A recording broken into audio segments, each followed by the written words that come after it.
welcome. Thank you very much for sharing this space with us today. We'll be starting shortly, waiting just for the connection to be stable. Thank you very much.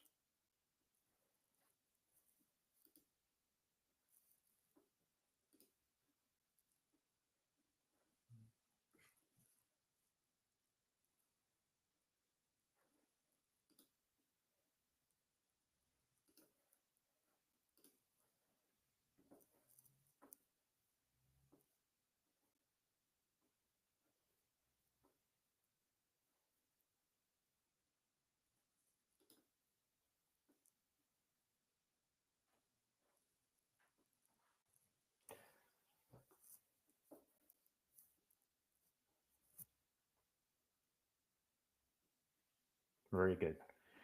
So, um, let's get started. This is going to be a very brief conversation. Of course, it's a brief conversation to which you are invited. So, at any point in time, if you wish to comment on the chat box, feel free to do so, and I'll be pending on your comments just to reply or even invite you into the conversation. So, as we said in the invitation, today's topic is about um, middle managers that are actually struggling with everything that's being put into their plate or onto their plate, and how they live and cope with the everyday struggles in order to manage their teams, manage the business or the business units that they are leading, also manage their bosses because sometimes they are subjects of these very constricted calendars and activities, everyday activities. And it's very difficult for them to manage their bosses when their bosses are actually shifting, continuously shifting the priorities and taking them off and on projects, which also means that they are overusing resources that are very, very scarce to them. So we're gonna touch briefly on these topics. Of course, as I said, you are most welcome to participate into the conversation, which I'll be happy to have your comment on this. So let's get to it. Maybe you know me, but maybe you don't. My name is Gabriel Campillo. I've been an innovation consultant for the past 23 years. I've been working with teams all sizes, with companies all sizes in the five continents in the world.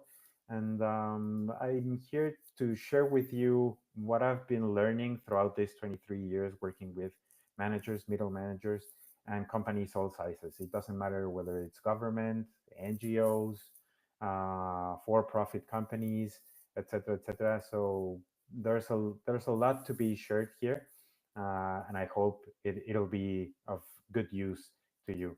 Um, I'll share my screen right now because I want to share with you some of the things that I put together and just to follow a script. So this is what we will call innovation in the middle, right?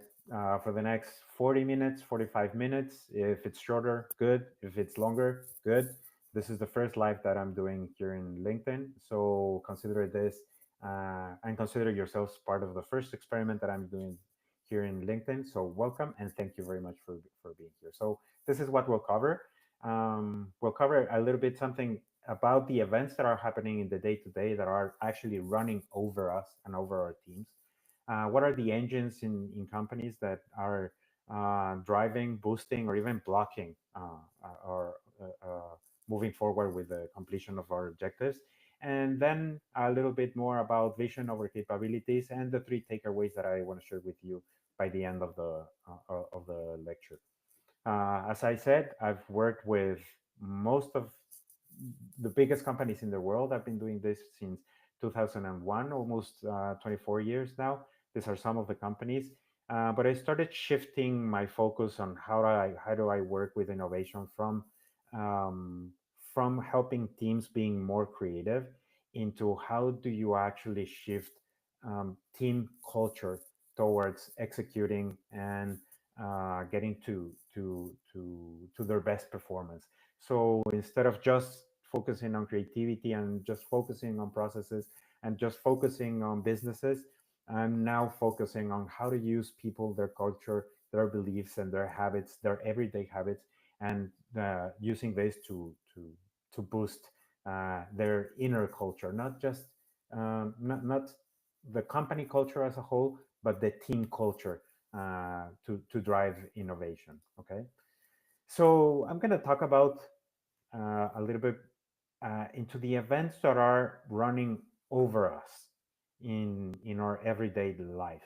Okay, I found this study from Boston Consulting Group by mid-year last year, and they saw that the innovation readiness that they were seeing among their clients was dropping in a big percentage. So in 2022, almost 20% of the companies they were working with felt that they were ready to become innovative or to start innovating.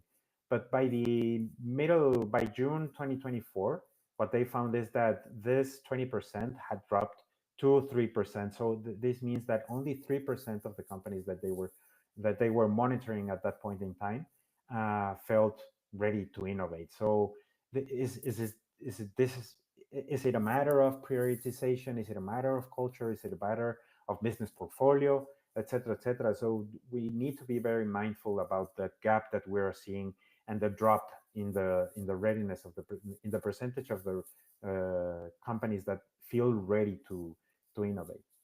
So what this happens is that when the turmoil starts happening, there's a lot of uh, jargon around the businesses, which are directed towards middle managers. And people start saying that we should become more innovative. We should start being more like a startup. We should start focusing on new leadership capabilities. Let's invest in training. Let's turn our managers into game changers, etc., etc. But actually, what we're doing is that like a we are creating a lot of pressure in the middle of the companies, and we are putting all of this pressure on middle managers. And of course, that all of this jargon is um, is being said in the executive suite over meetings, and these are people that obviously they are very well intended, right? But what some of the things that they are not realizing is that once they have started investing in training, the ones that are trained, generally the managers and middle managers, are the ones that are accountable for executing what they are learning. But these are responsibilities that are being put on top of what they are already need to achieve for the business. So I love these memes. So tell me again how you intend to change by becoming more like a startup. So by putting more on the laps of middle managers, you're actually not changing. You are actually using precious resources that managers and middle management in the everyday operations of every business and every organization need in order to achieve their objectives. So you're actually putting more on them. Okay. So, what are the engines in the companies that we are using today, either to help middle managers or to make middle managers achieve their objectives? And the number one reason that I have found throughout the years, and this has been put forward by Salim Ismail about 5 years ago, and he found that by researching companies that have achieved a growth that actually surpassed their industry or their competitors, he found that the number one reason corporate innovation fails is because the corporate immune system, which actually blocks innovation and hinders entrepreneurial spirit with management. So rephrasing this, what it means is that business management culture actually kills innovation because it acts as an immune system. So everything that is new, even though if it's training, even though if it's entrepreneurship or hackathons or entrepreneurship or open innovation frameworks, etc., etc., these are constantly being blocked by company culture. And because these are new practices and new beliefs, everything that's happening as it is considered new within the company culture, its bureaucracy, its policies and procedures go against everything that's new. Why? Because companies, the company culture um, is set to sustain the status quo, and is set to sustain and to reinforce what they already have, and what they already what has been already proven for years of operations, right? So it blocks and attacks new stuff. It maintains the status quo. It protects what it has, or the business model as it is today, and it builds inwards. And that's why it works in silos, right? And it's especially bad for identifying future sources of growth and designing the future. Okay, so this is very important for us because it doesn't matter whether we train our staff with advanced management programs and we send them off to innovation boot camps at legacy university, right? They will come back to a company that is very good at maintaining the status quo. So by the time they finish their training and they come back into the company, they will be treated as something new entering the system. So the system will act as white cells in the bloodstream against them. So it's very, very frustrating for them. That's why we say that that actual management capabilities, as they are in the status quo, within the status quo, are very bad for identifying future sources of growth and designing the future. So what we are doing right now is that we are working and and we are putting all of the resources and efforts into making vision and mission prevail over new capabilities as a team or as a business unit or as a company. And this is where everything that's written in gold tries to stay in gold. Because, yes, we could say we have a very strong sense of purpose and we are a purpose driven company, right? We are setting our mission to high standards and we want to change the world. But what we're doing is that we're putting a vision that nobody knows how to execute. We are setting this as our why. We kind of know where do we want to go, when this is why we have the 1 year plan, the 3 year plan, the 5 year plan. Very good. We know where we want to go, but do we actually tie it down to how we want to do it and what do we need to do in order to achieve it? And sometimes this message is not very clear, right? The only thing that we know is that we have a strong sense of purpose, that we want to become the first mover in our respective markets, and that we have some certain values that tie us together. Yeah, right. But we don't account for reality with this. Okay. So what we're talking about is um, what is the muscle behind these teams moving forward, right? What are the tensions that everyday activities are reflecting the anti-culture of the business? And furthermost, how are we training our teams, especially middle managers, to cope with this and then to move freely into what actually needs to happen? So if we have a strong sense of purpose, can our managers run experiments and create clarity and lead with autonomy? This is a key ingredient, autonomy, right? Because sometimes what happens is that, yes, we say that we give them autonomy, but we also give them a huge list of KPIs, and we turn them into task managers rather than talent managers or resource managers or autonomy managers, right? So can our managers actually run experiments, create clarity with their own teams, and lead with authority? And you can see in your screens that we are using some tool created by Strategizer that is called a test card. So can they fill in a test card, for example, and set their assumptions and hypotheses, and then run experiments and see what they find in order to change something within their markets, within their everyday practices, within their everyday policies and procedures. And after running the experiments, are we logging in all that we are learning and putting this in front of the company for the company to start learning to. See, this is easier said than done, because it is very hard for middle managers to start thinking about assumptions and hypotheses, and then to design the experiments, and then try to move forward with the experiments without the experiment being interrupted.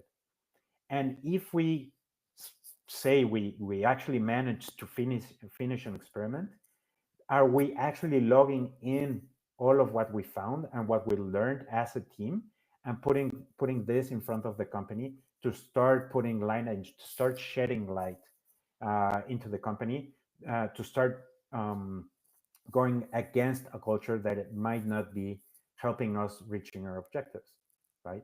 So I'm sharing this with you, just and actually I'm sharing this from Strategizer and putting it to your service, because it might help your managers. It doesn't matter whether they're marketing managers, brand managers, product managers, production line, logistics, etc., etc. There's always a, a room to start shifting what's happening every day, right? So this tool, the test cards and the learning card, can be of very good use to you, and start performing this very little experiments for your team managers and your teams, to start building in a new culture which might help them move in a more agile way into the future, right? And then something happens while they are working, not only with themselves but with other departments or with other business units. There's always tensions, right? And are your managers good enough or good, or actually know how to identify and resolve these tensions, right? So the key here is not just nagging, because the nagging culture has become very very common in organizations of every sizes, right? It doesn't matter if it's just a startup. This is if it's just a startup. When you identify something that doesn't let you move forward, you actually need to spot it. You need to name it. You actually need to point at it.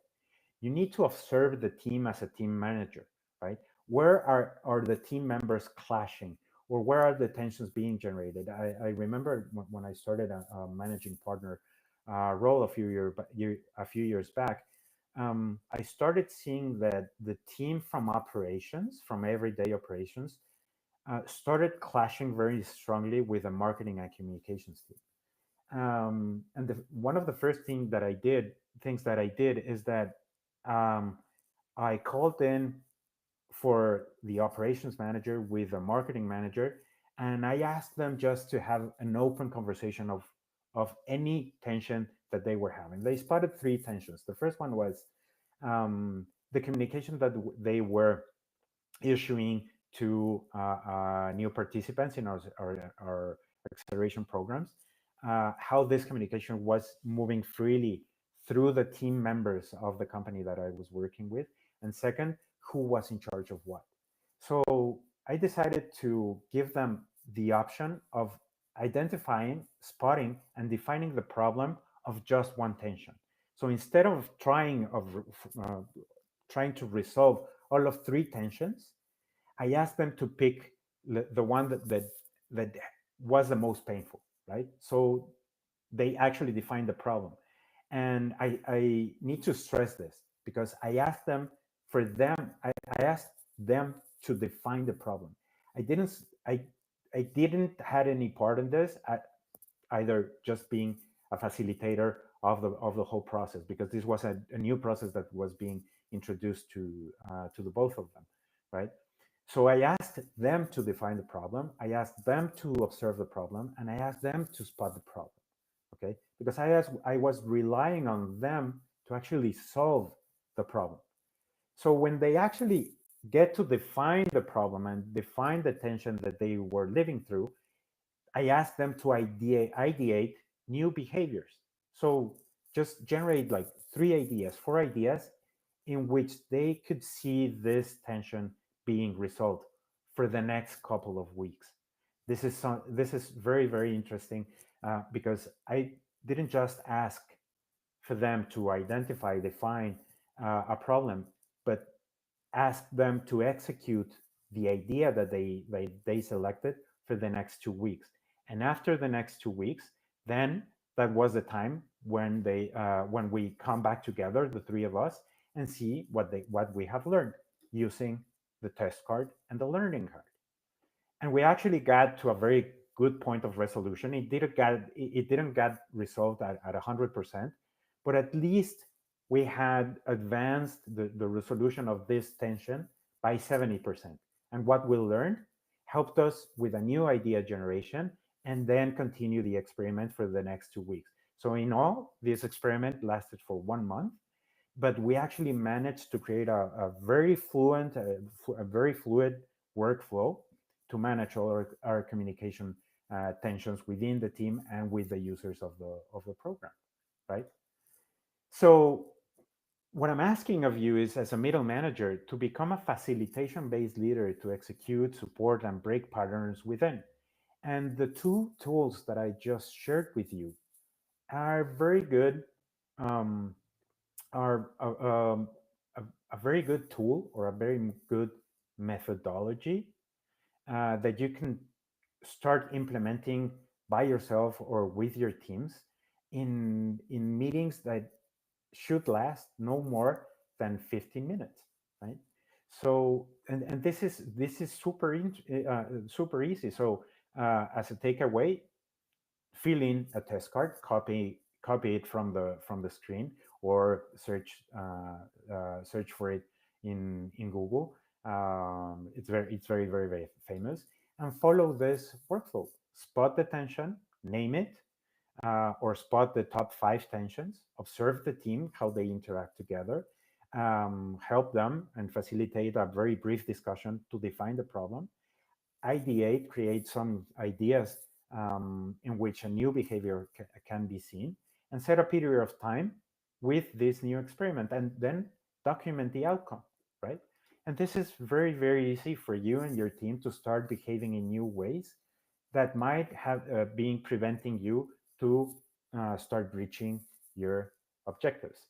So um, I told you this was going to be very brief, and I told you this was going to be like very useful, and I hope it is. So let me know if you have any comments. Contact me for whatever you need, and yeah, I'll be very happy to see you in our um, next broadcast. So thank you very much for being with us today. And yeah, uh, keep in touch. Let me know how this information that I just shared with you today has helped you throughout the week. So until next time, thank you very much.